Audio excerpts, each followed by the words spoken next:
오늘 우리에게 주신 하나님의 말씀은 하박국 1장 1절부터 4절까지 말씀입니다. 예언자의 감성지능이라는 제목으로 하나님의 말씀 함께 나누고자 합니다. 불쌍히 여기는 마음을 회복해야 하지 않겠나 생각을 합니다. 우리 좌우 엎드려 한번 인사 나누시죠. 불쌍히 여기며 사십시오. 불쌍히 여기며 사십시오. 하나님의 마음이지 않습니까? 예언자의 감성, 지능 또는 감수성 또는 감성, 그건 하나님의 선한 마음이거든요.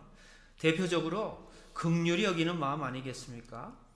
오늘 선지자 하박국이 묵시로 받은 경고라 1장 1절 말씀이잖아요.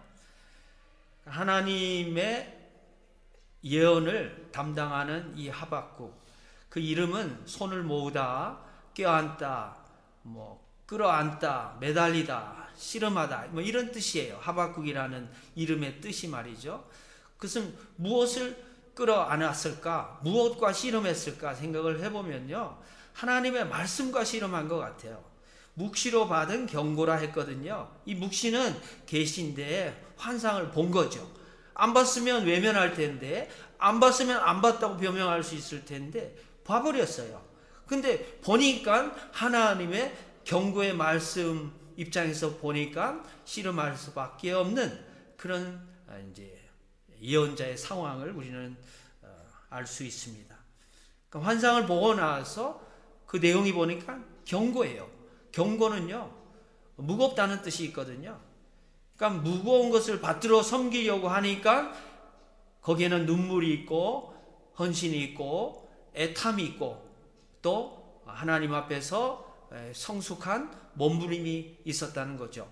예레미야하고 비교를 해보면 예레미야와 같은 시대인데 예레미야는 눈물의 선지자, 예언자 이런 별명이 있잖아요. 그러니까 왜냐하면 말씀을 전했는데 인기가 없었어요. 말씀을 외면할 뿐만 아니라 그 말씀 전하는 사람에 대해서 아주 처벌을 가하고 못살게 굴고 그렇게 했던 거죠. 마치 스데반이 설교하고 나서 돌로 쳐 죽임을 당한 것처럼 말이죠. 너무나 억울한 거죠. 그러니까 예언자의 파토스, 예언자의 영성, 예언자의 불쌍히 여기는 긍휼의 마음은요, 그 시대를 끌어안기 때문에 고통받는 그 시대의 울음을 외면하지 않고 그 고통을 공감하기 때문에 더 괴롭고 힘들 수 있어요. 욥과 비교해보면 오늘 질문은 하나님이 정당한가? 이 죄인들이 판을 치고 악인들이 득세하는 이 세상에서 하나님은 뭐 하시는가? 하나님은 정당한가? 하나님은 왜 우리 기도에 이렇게 응답하시지 않는가? 하나님은 왜 침묵하시는가? 하나님은 왜 잠자고 계신가? 이런 질문. 이 질문이 믿음이 없어서가 아니에요. 하나님의 역사이고 하나님의 창조 세계이고 하나님이 주권적으로 역사하실 이 세계에 대한 항변인 거죠. 그러니까 욥은 개인적인 그런 내용을 하나님 앞에 몸부림쳤다라고 생각을 해보면 예언자 하박국은 보다 사회적인 현실에 대해서, 그 현상에 대해서 하나님의 말씀이 왜 사라졌는가, 정의는 왜 실종되었는가, 이런 씨름을 하는 것이죠. 고통당하는 사람들이 흘리는 눈물이 이 세상에 흥건하고 또 그 모습이 너무 처절해서 한숨 소리가 끊이지 않는 이 세상, 그것은요 2600년 전에 사법적 정의가 뭉개졌던 그 현실과 지금 2600년이 지나고 나서 우리의 현실과 사실 별다른 게 없는 거예요. 악인이 잔머리를 굴리고 떵떵거리며 사는데도 왜 하나님은 벌 주시지 않는가? 죄인의 길에 서서 오만불손한 사람들이 있는데 왜 하나님은 그것을 보고만 계시는가?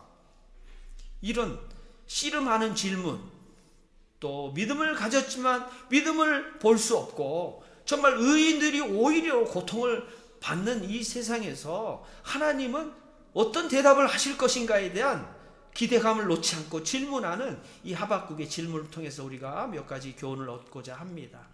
첫 번째로 이 하박국 예언자는 왜 하나님께서 죄악과 고통을 빨리 해결하시지 않는지 불평 섞인 기도를 합니다. 악인으로 인해 고통당하는 의인은 괴롭습니다.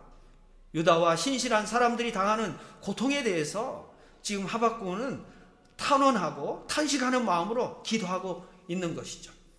2절에 보시면 여호와여 내가 부르짖어도 주께서 듣지 아니하시니 어느 때까지리까? 내가 강포로 말미암아 외쳐도 주께서 구원하지 아니하시나이다. 자, 고통당하는 우리를 구원해달라고 요청하고 호소하는 기도죠. 이 고통이 언제 끝날런지, 이 고통을 얼마나 지속해야 하는지, 왜 하나님은 개입하시지 않는지, 우리가 부르짖고 외쳐도 해결의 실마리가 왜 보이지 않는지, 이 역사적인 현실에 직면하면서 하나님 앞에 기도하고 있는 겁니다. 이 역사적인 현상을 한마디로 강포 이렇게 표현을 하고 있습니다. 여호와김 왕은요, 그 당시에 불의와 유혈 상황들이 굉장히 많았죠. 심지어 왕이요, 화롯불에 율법 그 두루마리를 불태워버렸어요. 하나님의 말하면서 쫙쫙 찢어가지고 불태운다고 생각해 보세요. 보통 사람도 그렇게 하면 안 된다고 사람들이 염려하고 뜯어 말릴 텐데, 왕이 그 짓을 했으니 그 시대가 어떤지를 극명하게 드러나는 사건들이 즐비했다는 거죠. 그 강포가 무엇인가? 오늘 3절 말씀에 보면요, 어찌하여 내게 죄악을 보게 하시며 패역을 눈으로 보게 하시나이까? 겁탈과 강포가 내 앞에 있고 변론과 분쟁이 일어났나이다. 6가지의 단어가 나오잖아요. 죄악, 패역, 겁탈, 강포, 변론, 분쟁. 하나님께서 이 문제를 속히 풀어주시도록, 하나님께서 직접 개입해 주시도록 요청하고 있는 말씀이죠.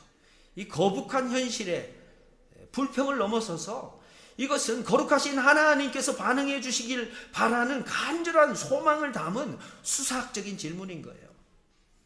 그러니까 예언자가 지금 불평하는 것을 넘어서서 이 고통스러워하고 괴로워하는 그 이유는 이 사회에, 이 세상에 하나님의 정의가 펼쳐져야 되는데 불의만 있고 부정만 있고 억울함만 있으니 이것에 대해서 대항하겠다라는 그 의지와 책임이 드러나 있는 기도라고 볼 수가 있습니다. 두 번째로 하박국 예언자는 왜 하나님께서 죄악과 고통을 방관하시는지 묻고 있습니다. 신정론, 하나님이 정당하신가? 이것은요, 고통 앞에서 하나님이 옳다, 하나님이 옳으시다, 하나님의 주권적인 역사는 하나님의 시간표를 통해서 지속되고 있다. 그래서 믿음과 인내를 요구하고 있는 지혜 문서이기도 합니다. 또 동시에 고난 속에서도 하나님과 사귀고 살아계신 하나님의 현존 앞에서 신비한 체험을 하는 아주 역설적인 주제를 담고 있는 말씀이기도 합니다.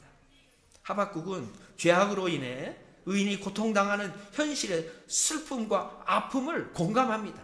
외면하지 않습니다.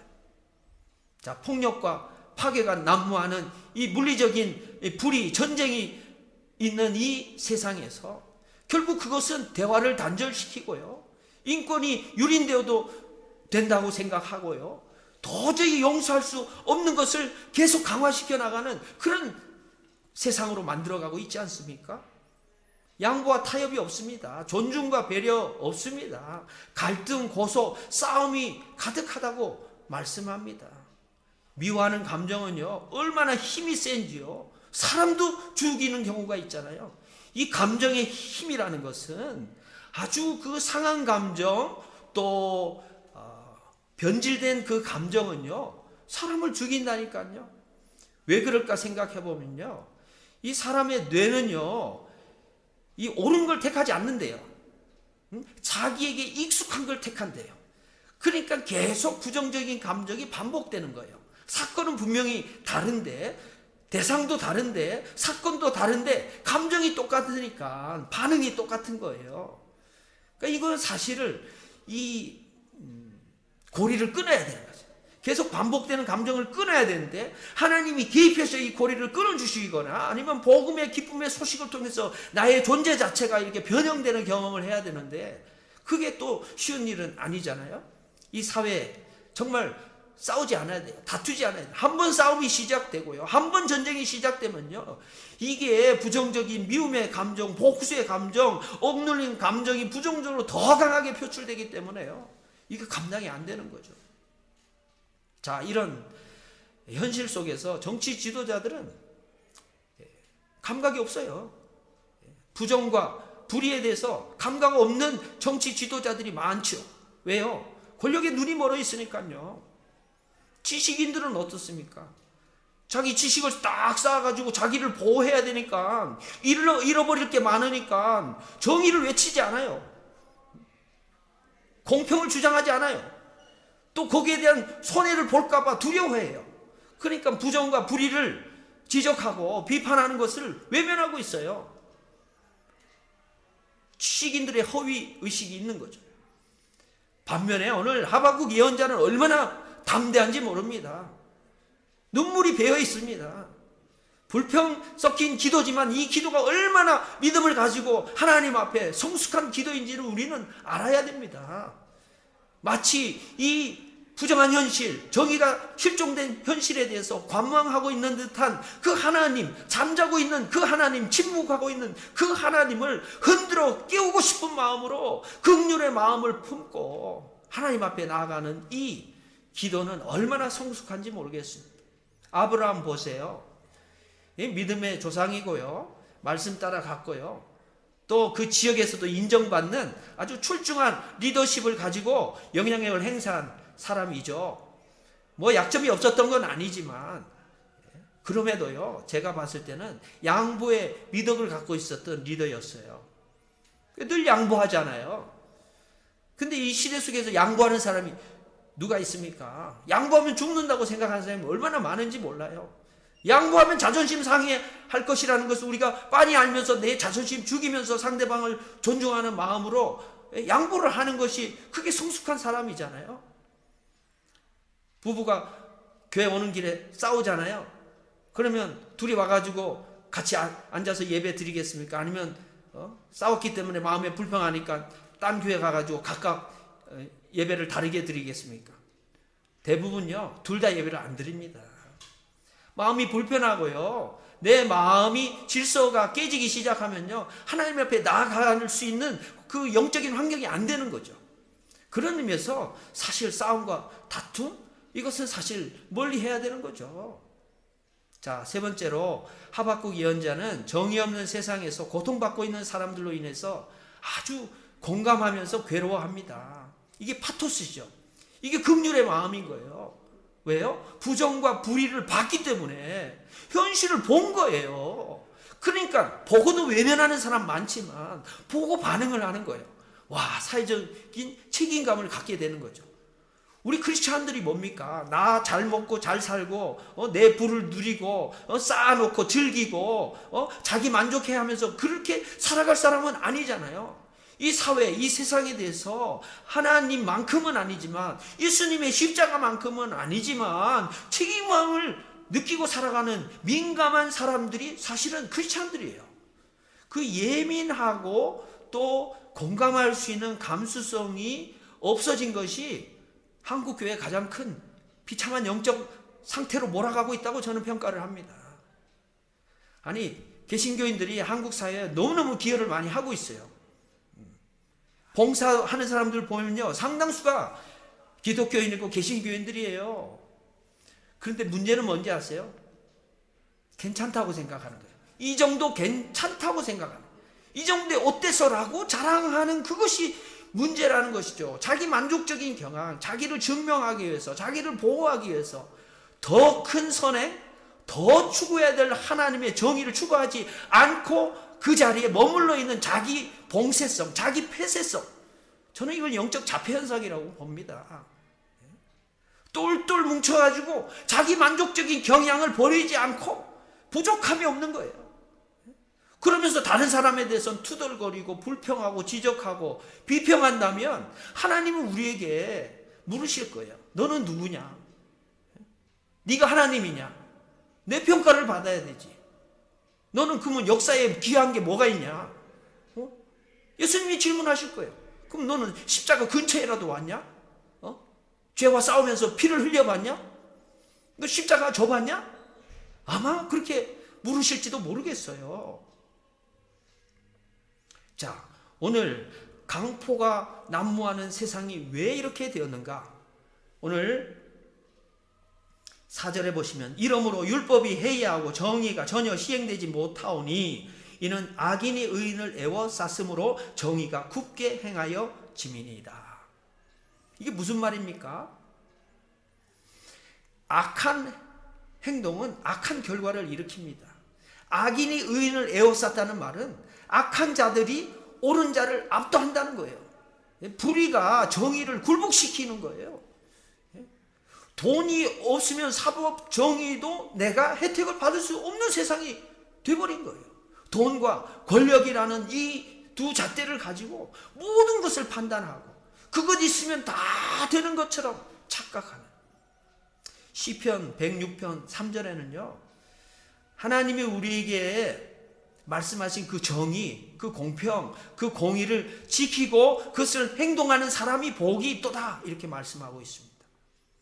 세상 질서가 폭력과 부정과 싸움으로 혼란스러워졌는데 나만 축복받고 나만 잘 살면 되고 나만 행복하면 되지 않겠느냐? 그거 크리스찬 아니에요.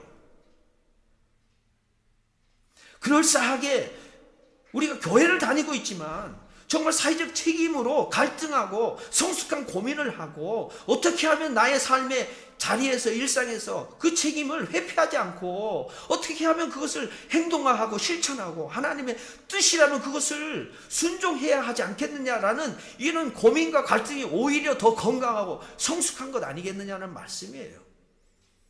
오늘 4절 말씀에 왜 세상이 이렇게 되었는가? 율법이 해이하고 정의가 시행되지 못한 탓이다. 그 영적인 그 원인을 찾고 있습니다. 그러니까 하나님의 말씀은 하나님의 뜻이고 하나님의 방식이고 또 이 세상 질서를 창조하고 유지하기 위한 하나님의 기준이잖아요. 정의사회를 구현하는 하나님의 기본적인 법 조항이 하나님의 말씀이잖아요. 그런데 그것이 시행되지 못하고 그것이 해이해져 있기 때문에 이 예언자가 고통스러워하고 괴로워하는 거죠. 예언자의 영성은 무엇입니까? 하나님의 정의, 하나님의 공평을 이 세상, 이 사회 속에서 실현하기 위해서 몸부림치는 그 과정이에요. 우리가 살아있다는 것은 제가 생각해보면 하나님이 회개할 기회를 주신다. 살아있다는 것. 회개 다 한 사람, 착한 사람들 보면요, 세상을 너무 빨리 떠나요. 그럼 나는 뭐 죄가 없어서 그냥 머물러 있는 겁니까? 죄가 없어서 하나님이 그냥 더 살도록 여유분을 제공하시는 겁니까? 회개할 기회, 다시금 갱신할 수 있는 기회, 다시금 이 사회에 대한 책임을 가지고 개혁적인 하나님의 마음을 이 세상 가운데 실현할 수 있는 기회를 주신다고 저는 생각합니다. 한국교회 성도들 중에 영적 자폐 현상이 드러나는 사람들이 얼마나 많은지 몰라요. 외골수들이 많아요. 고집불통이 많아요. 자기가 생각하는 그 편견이 유일한 진리라고 다른 사람을 지적하고 평가하는데 앞장서는 사람이 얼마나 많은지 몰라요. 그게 자기 프라이드죠. 자기 자존심이죠. 그게 하나님 앞에서 원죄라는 사실을, 그 죄인인 사실은 깨닫지를 못하는 거예요. 그러니까 회개할 기회도 못 찾는 거죠. 어리석은 부자처럼 말이죠. 자기 위해서 다 쌓아가지고 어느 날 하나님이 야, 너 오늘 마지막이야. 정리해. 마무리를 할 준비가 안 돼 있는데 뭘 정리하겠습니까? 자기 만족적이고 자기 보호에 앞장서는 우리 경향들을 이제는 열린 마음으로 하나님의 마음을 받아들이고 하박국처럼 성숙한 불평을 넘어서서 이 사회적인 책임감을 가지고 이 정의 실천에 앞장서야 하지 않겠는가라는 말씀을 오늘 도전적으로 받고 가슴에 새기면서 실천하며 살아가기를 바랍니다. 우크라이나 러시아 전쟁이 아직도 끝나지 않고 있고 또 이스라엘과 팔레스타인이 지금 엄청난 갈등과 전쟁 속에서 하루에도 수천 명이 죽어가고 난민이 생기고 사상자가 발생하는 이 전쟁의 상황. 며칠 전에는요, 중국 정부가 이제 아시안 게임이 끝나자마자 이 북한에서 탈출한 사람 600명을 다시 북송시키는 그거를 했어요. 아주 가슴 아픈 일이죠. 이게 남의 일입니까? 그 사람들이 외국인 노동자입니까? 우리가 업신여겨도 되는 사람들입니까? 우리 동포라는 생각을 우리는 잊어버린 지가 너무 오래된 거죠. 사람 잘 뽑아야 됩니다. 앞으로 이제 총선이 있겠죠. 정치 지도자들 잘 뽑아야 됩니다. 결국 이 사회 영향력을 저 한 사람이 끼치는 것보다 정치 지도자가 바른 정책을 가지고 하나님의 정의가 이 세상 가운데 실현되도록 법을 잘 만들고 그걸 실천할 수 있도록 백성들을 잘 이끌어가는 그 영향력이 더 클 때가 많이 있잖아요. 사람 잘못 찍고 자기 손 찍는 그런 일이 없어야 되겠죠. 그런 후회를 안 하는 사람이 몇 명이나 있겠습니까만은 또 이 세상 가운데 최선의 완벽한 인간이 없으니까 차선을 선택하기도 하고요. 심지어는 차악을 선택하기도 하지만요. 정말 하나님의 긍휼의 마음을 품고 사회적인 약자를 어떻게 하면 배려하고 고아의 아버지 되시고 과부의 재판장 되시는 그 하나님의 마음을 품고 그렇게 정책을 입안할 수 있는 또 그렇게 백성들을 이끌어 갈 수 있는 그런 정치 지도자들을 기도하면서 지혜롭게 뽑아야 된다는 말씀이죠. 어느 보수냐 진보냐 이걸 넘어서서 정말 권력에 눈이 멀지 않고 돈에 눈에 멀지 않고 정말 백성들의 고통이 마음속으로 다가와서 괴로워할 수 있는 그런 지도자를 뽑아야 된다는 말씀 아니겠습니까? 2600년 전의 말씀이 오늘 우리에게도 또 오늘 이 시대에도 정말 실천되어지고 도전이 되는 그 말씀 되기를 주의 이름으로 축원드립니다. 기도하겠습니다. 사랑의 하나님 아버지, 오늘도 도전적인 말씀을 통해서 우리가 살아가는 이유, 또 하나님의 정의를 이 땅 가운데 실천해야 되는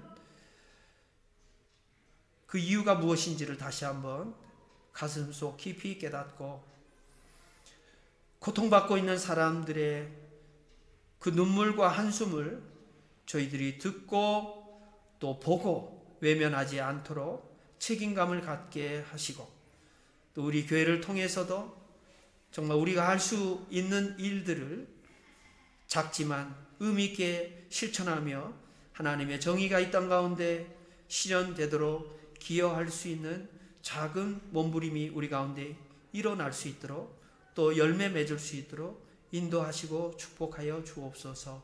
예수님 이름으로 기도하옵나이다. 아멘.